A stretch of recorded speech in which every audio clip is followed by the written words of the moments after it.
તો વાત કરીએ જૂનાગઢની, તો જૂનાગઢના માંગરોળમાં શ્રી ગુરુ નાનક સાહેબના 555માં પ્રકાશ પર્વની ભક્તિભાવપૂર્વક ઉજવણી કરવામાં આવી અને જ્યાં છેલ્લા 8 દિવસથી દરરોજ પ્રભાત વેલે સિંધી સમાજની મહિલાઓ દ્વારા કારતક સુદ મહિના તેમજ ગુરુ નાનકજીના આગમન દિવસોની ઉજવણી કર્યા બાદ આજે વહેલી સવારે ઝૂલેલાલ મંદિરે સત્સંગ કથા મહાઆરતી કરી ફૂલોથી સજાવેલી પાલખી સાથે પ્રભાત ફેરી મુખ્ય બજારમાંથી કાઢવામાં આવતા સતનામ વાહેગુરુના નાદથી સમગ્ર વાતાવરણ ગુંજી ઉઠ્યું।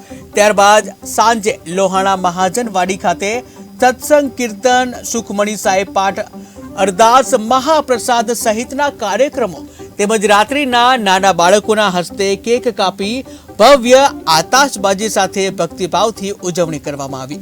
આગેવાનો દ્વારા સુંદર આયોજન કરી સમસ્ત સિંધી સમાજના પરિવારોના ભાઈઓ બહેનો વડીલો સાથે ખૂબ જ હર્ષોલ્લાસ સાથે ભવ્ય ઉજવણી કરવામાં આવી।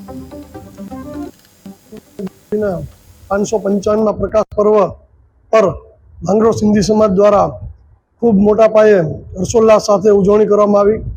આ ઉજવણીના ભાગરૂપે સવારે 4:30 કલાકે ઝૂલેલાલ મંદિર ખાતે સત્સંગ રાખવામાં આવેલ। ત્યારબાદ 5:30 કલાકથી પ્રભાત ફેરી પાલખી સાથે રંગે ચંગે ખૂબ મોટી સંખ્યામાં ભાઈઓ બહેનો દ્વારા માંગરોળની મુખ્ય બજારોમાં થઈને શ્રી લોહાણા મહાજનવાડી ખાતે આ પ્રભાત ફેરી પૂર્ણ કરવામાં આવેલ। ત્યારબાદ સાંજે 6:30 વાગ્યાથી સત્સંગ અને કીર્તનનું આયોજન હતું। ત્યારબાદ કેક કટિંગ કરવામાં આવ્યું અને સાથોસાથ લંગર પ્રસાદનું પણ આયોજન કરવામાં આવેલ। આજે ગુરુ નાનક દેવજીના 555માં પ્રકાશ પર્વની માંગરોળ સિંધી સમાજ દ્વારા ખૂબ જ હર્ષોલ્લાસ સાથે ઉજવણી કરવામાં આવી। સવારના પ્રભાત ફેરી પાલખી સાથે એક ભવ્ય પ્રભાત ફેરી ઝૂલેલાલ મંદિરેથી લોહાણા મહાજનવાડી સુધી યોજવામાં આવી હતી। ત્યારે સાંજે સત્સંગ, કીર્તન, અરદાસ સાથે એક લંગર પ્રસાદનું પણ ભવ્ય આયોજન કરવામાં આવ્યું હતું। ત્યારે માંગરોળ સિંધી સમાજના મોટી સંખ્યામાં ભાઈઓ બહેનો જોડાયા હતા।